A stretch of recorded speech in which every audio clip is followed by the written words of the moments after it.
آج کی مبارک محفل چونکہ شب برات کے حوالے سے منعقد پذیر ہے، جیسے میں نے شروع میں عرض کی کہ آج کی رات اس حوالے سے بڑی مبارک رات ہے کہ اللہ تبارک و تعالیٰ اپنے بندوں پر خاص کرم فرماتا ہے۔ لیکن بارش دو طرح کی ہوتی ہے، ایک بوندا باندی اور ایک موسلادھار بارش۔ اگر آپ مثال سے سمجھنا چاہیں کہ اللہ تعالیٰ آج کی رات اپنے بندوں کے ساتھ کیا معاملہ فرماتا ہے، تو یوں سمجھ لیجئے کہ آج کی شب اللہ تعالیٰ کی رحمت موسلادھار بارش کی طرح برستی ہے۔ ویسے تو اللہ تعالیٰ حدیثوں میں آتا ہے کہ ہر رات کے آخری پہر، ہر رات کا جو آخری پہر ہوتا ہے اس وقت اللہ تعالیٰ آسمان دنیا پر نزول فرماتا ہے۔ آسمان دنیا سے مراد وہ آسمان ہے جو ہمیں نظر آتا ہے، اور اللہ تعالیٰ کے نزول سے مراد یہ ہے کہ اللہ تعالیٰ کی رحمت آسمان دنیا پر بندوں کے قریب آ جاتی ہے، اور ہر رات کے آخر پہر اللہ کی رحمت یہ صدا دیتی ہے کہ ہے کوئی مجھ سے مغفرت طلب کرنے والا کہ میں اسے بخش دوں، ہے کوئی مریض جو مجھ سے شفا مانگے میں اسے شفا عطا کروں۔ حدیثوں میں آتا ہے کہ ہر رات کے آخر پہر اللہ کی رحمت بندوں کے پاس آ جاتی ہے، لیکن ہم جانتے ہیں کہ اس وقت اٹھ کر مانگنے والوں کی تعداد انتہائی کم ہوتی ہے۔ اس وقت اکثر لوگ خواب غفلت میں ہوتے ہیں، سو رہے ہوتے ہیں۔ تو اللہ تعالیٰ یہ بات جانتا تھا کہ اس وقت جو ہے وہ ہر میرا بندہ اٹھ کر میری رحمت حاصل نہیں کر سکے گا، بہت سارے محروم رہ جائیں گے۔ تو اس نے پھر کیا کیا؟ اس نے پھر یہ مبارک راتیں ہمیں عطا کی اور ہمیں کہا کہ میرے بندو اب رات کے آخری پہر کی بات نہیں ہے، اب کیا ہوگا؟ آج جیسے ہی رات شروع ہوگی میری رحمت آسمان دنیا پر آ جائے گی، جیسے ہی رات کا آغاز ہوگا میری رحمت آسمان دنیا پر آ جائے گی، اور کب تک رہے گی؟ حدیثوں میں آتا ہے کہ صبح فجر کے طلوع ہونے تک اللہ کی رحمت اپنے بندوں کو پکارتی رہتی ہے، اور جو جھولی اٹھا کر رب سے مانگتا ہے اللہ تعالیٰ کی رحمت اس کی جھولیوں کو بھرتی چلی جاتی ہے۔ تو یہ اللہ کا خاص کرم ہوتا ہے کہ ان راتوں میں ساری رات اللہ تعالیٰ اپنے بندوں کو عطا کرتا ہے، اپنے بندوں کو نوازتا ہے۔ وہ مثال تو آپ نے سن رکھی ہوگی کہ پیاسا جو ہے، جس شخص کو پیاس لگی ہو تو پیاسا خود چل کر پانی کے پاس جاتا ہے، اور ایسا ہی ہوتا ہے جسے پیاس لگی ہو وہ خود چل کر پانی کے پاس جاتا ہے۔ لیکن اگر ایسا ہو کہ پانی خود چل کر پیاسے کے پاس آ جائے تو کتنی عجیب بات ہوگی اور کتنی شاندار بات ہوگی۔ تو ان راتوں میں ہم اپنی جگہ پر ہیں، ہم یہیں پر موجود ہیں، ہوتا کیا ہے؟ اللہ کی رحمت خود ہمارے پاس آ جاتی ہے۔ یعنی یوں سمجھیے کہ پانی چل کر خود پیاسے کے پاس آیا ہے، اب بھی اگر پیاسا ہی رہے تو اس سے بڑا محروم کوئی نہیں ہوگا۔ جب اللہ کی رحمت خود چل کر ہمارے پاس آئی ہے تو اب بھی اگر ہمارا دامن اللہ کی رحمت سے خالی رہے اور ہم کچھ نہ پا سکیں تو پھر یقیناً ہم سے بڑا کوئی محروم نہیں ہو سکتا، پھر ہم سے بڑا کوئی یوں سمجھیے کہ بد نصیب اور بدبخت نہیں ہو سکتا کہ اللہ کی رحمت چل کر آئی ہے اور ہم اپنے دامن کو پھر بھی ہم نے خالی چھوڑ دیا، ہم اللہ کی رحمت کو نہ پا سکے۔ اور یہ تو قرآن مجید میں اللہ تعالیٰ نے بارہا جگہوں پر اور احادیث مبارکہ میں بے شمار احادیث مبارکہ میں اس بات کو بیان کیا ہے کہ اگر تمہارے گناہ اتنے ہو جائیں کہ جتنے ریت کے ذرات ہوتے ہیں، ایک صحرا میں ریت کے ذرات کتنے ہوں گے؟ ہم میں سے کوئی شخص گن نہیں سکتا، لا تعداد ہوں گے، بے شمار ہوں گے۔ فرمایا کہ اگر تمہارے گناہ صحرا میں موجود ریت کے ذرات کے برابر بھی ہو جائیں، سمندر کی جھاگ کے برابر بھی ہو جائیں، تم ایک بار ٹوٹے دل کے ساتھ اللہ کی بارگاہ میں حاضر ہو جاؤ۔ اگر اللہ کے خوف سے ایک ایک آنسو کا قطرہ تمہاری آنکھ سے نکل گیا تو وہ ایک آنسو کا قطرہ تمہارے کتنے گناہوں کو دھو ڈالے گا، کتنے گناہوں کو دھو ڈالے گا۔ آپ سوچیں کتنی بڑی آفر ہے، کتنا بڑا موقع اللہ تعالیٰ میں عطا کرتا ہے کہ جہنم کی آگ، جیسا آپ نے سنا کہ جس میں روشنی کا نام و نشان نہیں، جو سیاہ ہے، اور فرمایا کہ پتھر جس کا ایندھن ہے، وہ آگ کے پتھر جس کا ایندھن ہو، جو ہر چیز کو جلا کر ختم کر دے، وہ کتنی سخت آگ ہوگی۔ لیکن حدیثوں میں آتا ہے کہ اللہ کے خوف سے نکلا ہوا ایک مکھی کے سر کے برابر، مکھی کے سر کے برابر، فرمایا کہ اگر آنسو اللہ کے خوف سے تمہاری آنکھوں سے نکل جائے تو اتنا آنسو جہنم کی آگ کو بجھا دیتا ہے۔ اس کی طاقت دیکھیے آپ کتنی ہے اللہ کے خوف سے۔ اور قرآن مجید میں اللہ تعالیٰ ہمیں بار بار یہ کہتا ہے وَسَارِعُوا إِلَىٰ مَغْفِرَةٍ مِّن رَبِّكُمْ، اے لوگوں اپنے رب کی مغفرت کی طرف دوڑ کر آیا کرو، چل کر نہیں، دوڑ کر آیا کرو، یعنی تم جلدی کیا کرو توبہ کرنے میں، اللہ سے معافی مانگنے میں، اللہ تعالیٰ کی حضور استغفار کرنے میں تمہیں جلدی کرنی چاہیے۔ اور حدیثوں میں آتا ہے التائب من الذنب کمن لا ذنب لہ، فرمایا کہ جس نے اپنے گناہوں سے سچی توبہ کی وہ ایسا ہو جاتا ہے جیسے اس نے کبھی کوئی گناہ ہی نہیں کیا، یعنی اس کے نامہ اعمال کہ جو صفحے ہوتے ہیں جو گناہوں سے سیاہ ہو چکے ہیں، جو سیاہ ہو چکے ہیں، لیکن اگر سچے دل سے بندہ توبہ کرتا ہے تو اس کے نامہ اعمال کے ان سیاہ صفحوں کو اللہ تعالیٰ توبہ کے نور سے منور اور روشن فرما دیتا ہے، وہ چمک اٹھتے ہیں دوبارہ۔ تو یہ راتیں ہمیں موقع عطا کرتی ہیں کہ ہم اللہ کے حضور سچی توبہ کیا کریں، اور صرف ان مخصوص راتوں میں ہماری عبادت خاص نہیں ہونی چاہیے۔ یہ بھی ہمارے ہاں ایک رسم چل پڑی ہے کہ چند راتوں میں ہم عبادت کا اہتمام کرتے ہیں اور پھر بھول جاتے ہیں عبادت کرنا۔ یہ مفاد پرستی ہے، اللہ کے ساتھ ہمارا تعلق مفاد پرستی سے بالاتر ہو کر خلوص کے ساتھ ہونا چاہیے، اور خلوص یہی ہے کہ ایک رات نہیں بلکہ ہم ہر رات کو شب برات سمجھا کریں، ہر شب کو شب قدر سمجھا کریں۔ وہ کسی نے کہا تھا کہ اگر مومن قدر کرنے والا بن جائے تو اس کی ہر شب اللہ تعالیٰ شب قدر بنا دیتا ہے، بس شرط یہ ہے کہ وہ قدر کرنے والا بن جائے۔ تو ہمارا تعلق اللہ کے ساتھ کسی مفاد کی بنیاد پہ نہیں ہونا چاہیے کہ چند راتوں کے لیے ہم آ جائیں یا ایک مہینے کے لیے آ جائیں اور پھر 11 مہینے رب کو بلا بیٹھیں، ایک رات آئیں عبادت کریں اور پھر دیگر راتیں گناہوں میں گزار دیں۔ یہ تعلق ہمارا رب کے ساتھ نہیں ہونا چاہیے، ہمارا تعلق رب کے ساتھ دائمی ہونا چاہیے۔ ایسا ہونا چاہیے کہ ہم ہر رات کو اسی طرح اللہ کو یاد کریں جیسے آج ہم یاد کر رہے ہیں، ہم اپنے رب کا ذکر اسی طرح کرتے رہیں جس طرح آج ہم اللہ کا ذکر کر رہے ہیں۔ آج جو کیفیت ہے ہمارے دلوں کی، ہمارے دلوں میں اللہ کی یاد موجود ہے، اللہ کا خوف ہمارے دلوں میں ہے، یہ کیفیت صرف آج کی شب کے ساتھ نہیں ہونی چاہیے بلکہ ہر شب ہماری یہی کیفیت ہونی چاہیے۔ اور یہ مومن کی شان ہے، مومن کا مرتبہ ہے کہ مومن جب سچے دل سے اللہ کی طرف رجوع کرتا ہے تو پھر اللہ تعالیٰ اس پر اپنی رحمتوں کے دروازے کھول دیتا ہے، پھر اسے عطا کرتا ہے۔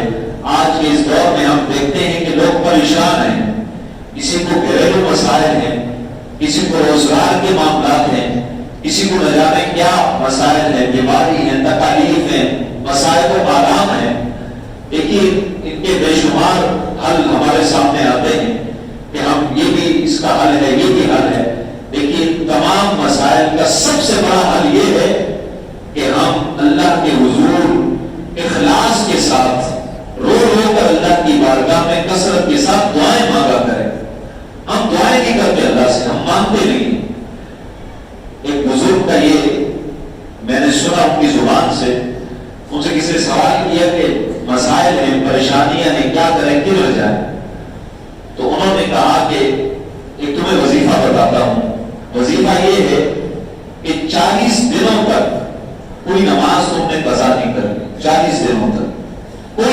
قضا نہیں کرنی، اور ہر نماز کے بعد اللہ کے حضور دعا کرنی ہے تم نے، اور دعا کیسے کرنی ہے؟ بڑی عاجزی کے ساتھ، رسمی دعا نہیں کہ ہاتھ اٹھائے اور پھر کے چل پڑے، نہیں، بڑی عاجزی کے ساتھ، بڑی انکساری کے ساتھ اپنے آپ کو چھوٹا بنا کر، حقیر بنا کر اللہ کی بارگاہ میں بندہ پیش کرے اور پھر عاجزی کے ساتھ اللہ سے دعا مانگے۔ انہوں نے کہا کہ اگر 40 دن تک تم نماز پڑھو، ایک نماز بھی قضا نہ ہو، ہر نماز کے بعد تم اسی طرح دعا مانگو عاجزی خلوص کے ساتھ، انہوں نے کہا کہ اگر پھر تمہارا مسئلہ حل نہیں ہوا تو آ کر میرا گریبان پکڑ لے، آ کر میرا گریبان پکڑ لے۔ اور انہوں نے کہا کہ میرا یہ تجربہ ہے، بزرگ ہیں بڑی عمر کے، انہوں نے کہا کہ میرا تجربہ ہے، میں نے جسے بھی یہ بتایا ہے اس نے اس پر عمل کیا، اس کا بڑے سے بڑا مسئلہ اللہ نے حل فرما دیا۔ ہم اس میں مانتے نہیں ہیں، ہم مانتے ہیں تو رسمن، عبادت ہے رسمن، اللہ کی یاد ہماری رسمی ہے، خلوص کے ساتھ ہم آئے تو صحیح، جب ہم کسی دنیا دار کے دروازے پہ چلے جائیں عاجزی کے ساتھ تو وہ محروم نہیں کرتا، کچھ نہ کچھ دے ہی دیتا ہے۔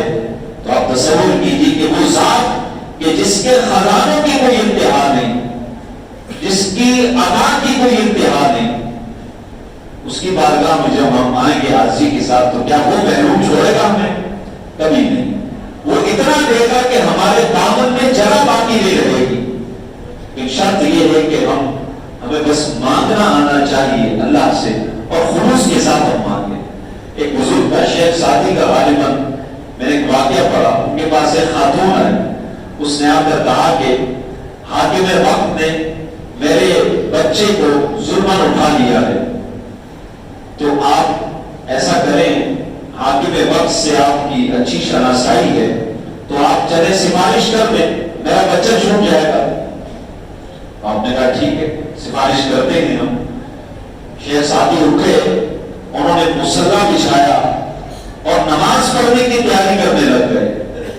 خاتون نے حیران ہو کر پوچھا کہ حضرت میں تو آئی تھی کہ آپ میرے ساتھ چلیں گے، سفارش کریں گے، میرا بچہ چھوٹ جائے گا، آپ تو نماز پڑھنے لگ گئے۔ آپ نے جواب دیا کہ خاتون، میں تیری سفارش اس بارگاہ میں کرنے جا رہا ہوں جس سے بڑی کوئی بارگاہ ہی نہیں، اس حاکم کی بارگاہ میں تیری عرض پیش کرنے جا رہا ہوں جس سے بڑا کوئی حاکم نہیں۔ تو شیخ سعدی نے بس نماز پڑھی، اللہ کے حضور گزارش کی، عرض پیش کی۔ وہ خاتون ابھی گھر واپس نہیں آئی تھی، اس کا بچہ اس سے پہلے گھر واپس آ چکا تھا۔ یہ واقعات صرف ہوائی واقعات نہیں ہیں، یہ حقیقت ہے۔ جو اللہ سے سچے دل کے ساتھ مانگتا ہے اللہ کبھی محروم نہیں کرتا۔ حدیث میں یہاں تک آتا ہے کہ ایک شخص کسی بیابان میں ہو، جنگل میں ہو، صحرا میں ہو، اس کے پاس اس کی سواری ہو، اس کا جانور ہو اس کے ساتھ، اور اس جانور پر اس کا سارا کھانا پینا موجود ہے، وہ صحرا میں ہے، اچانک اس کی سواری گم ہو جائے، وہ سویا، جب اٹھا تو اس کی سواری گم ہو چکی تھی۔ اب آپ سوچیے اس شخص کی حالت کیا ہوگی؟ صحرا ہے، پانی کا ایک قطرہ نہیں ہے پاس، پانی جو تھا سواری پر چلا گیا، کھانا تھا سواری پر، سواری چلی گئی۔ حدیث میں آتا ہے کہ وہ شخص اب بس موت کے انتظار میں تھا۔ اس نے کہا کہ میرا تو سب کچھ چلا گیا، پانی چلا گیا، کھانا چلا گیا، میرے پاس کچھ نہیں۔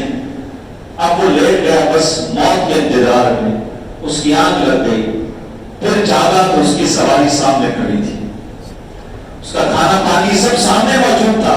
حضور فرماتے ہیں کہ سوچو اس شخص کو کتنی خوشی ہوئی ہوگی، اسے کتنی خوشی حاصل ہوگی کہ موت کے منہ سے واپس آ گیا، اس کی سواری مل گئی، اسے کتنی خوشی ہوگی۔ صحابہ نے عرض کی حضور وہ تو بڑا خوش ہوگا۔ حضور نے فرمایا کہ جتنی خوشی اسے حاصل ہوگی اس سے زیادہ خوشی اللہ کو بندہ مومن کی توبہ سے حاصل ہوتی ہے۔ اللہ تعالیٰ خوش ہوتا ہے جب بندہ مومن توبہ کرتا ہے، جب یہ انسان دنیا کی ٹھوکریں کھا کر جب اسے دھتکار دیا جاتا ہے، جب ہر در سے مایوس ہو کر جب یہ اللہ کے در پہ آتا ہے، اللہ کی حضور جب شکستہ دل کے ساتھ پلٹ کر آتا ہے، پھر جب یہ توبہ کرتا ہے تو فرمایا کہ جتنی اسے خوشی حاصل ہوگی اس سے زیادہ خوشی اللہ کو اس کی توبہ سے حاصل ہوگی۔ تو یہ راتیں عظیم راتیں ہیں۔ ہمارے ہاں یہ جھگڑوں میں ڈال دیا جاتا ہے کہ اس رات کو عبادت نہ کرو، یہ نہ کرو، وہ نہ کرو۔ یاد رکھیے عبادت کرنا کبھی بھی برا نہیں ہو سکتا۔ عبادت تو بہت اچھی چیز ہے، عبادت تو کرنی چاہیے۔ اور اس رات میں ہم کیا کر رہے ہیں؟ اللہ اور اس کے رسول کا ذکر کر رہے ہیں، تو یہ محفلیں اللہ اور اس کے رسول کا ذکر برا کیسے ہو سکتا ہے؟ یہ چیزیں اچھی ہیں، یہ تو کرنی چاہیے۔ آپ سوچئے اگر آپ یہاں نہ بیٹھے ہوتے تو آپ میں سے آدھے گھر میں آرام کر رہے ہوتے اور آدھے نہ جانے کہاں ہوتے، کوئی ہوٹل پہ بیٹھا ہوتا، کوئی جناب کسی شاپنگ مال میں گیا ہوتا، تو وقت گزر جاتا۔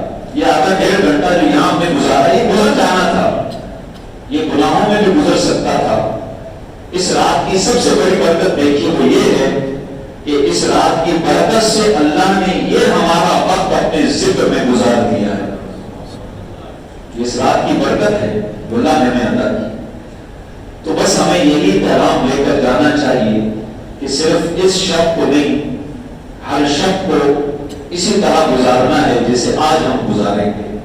جیسے آج ہم نمازیں بھی پڑھی ہم نے، کل کئی لوگ روزہ رکھیں گے، ساری نمازیں پڑھیں گے، تو جیسے میں نے عرض کی اللہ کے ساتھ ہمارا تعلق کسی ایک رات کے ساتھ خاص نہیں ہونا چاہیے، کسی ایک دن کے ساتھ خاص نہیں ہونا چاہیے، بلکہ یہ تعلق تو ایسا ہے کہ قرآن میں اللہ تعالیٰ نے حضور سے فرمایا کہ وَاعْبُدْ رَبَّكَ حَتَّىٰ يَأْتِيَكَ الْيَقِينُ۔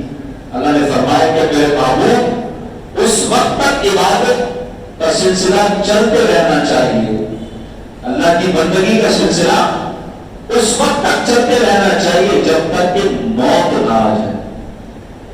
یعنی اللہ سے ہمارا تعلق کیسا ہونا چاہیے؟ جب سے ہم بالغ ہوئے اس وقت سے لے کر زندگی کی آخری سانس تک ہمارا رب سے تعلق تسلسل کے ساتھ قائم رہنا چاہیے۔ یہ ہے بندگی۔ یعنی ہم دنیا سے جائیں تو اس حال میں جائیں کہ ہم نے نماز بھی پڑھی ہو، اللہ کا ذکر بھی کیا ہو۔ ہم سنتے ہیں نا کہ جی فلاں صاحب مسجد سے نماز پڑھ کے آئے تھے، گھر پہنچے، سوئے اور انتقال ہو گیا۔ کتنے خوش نصیب ہے وہ لوگ۔ اور کئی ایسے بھی ہوتے ہیں جو جاتے ہیں کسی شراب کباب کی محفل میں اور واپس آ کے مر جاتے ہیں۔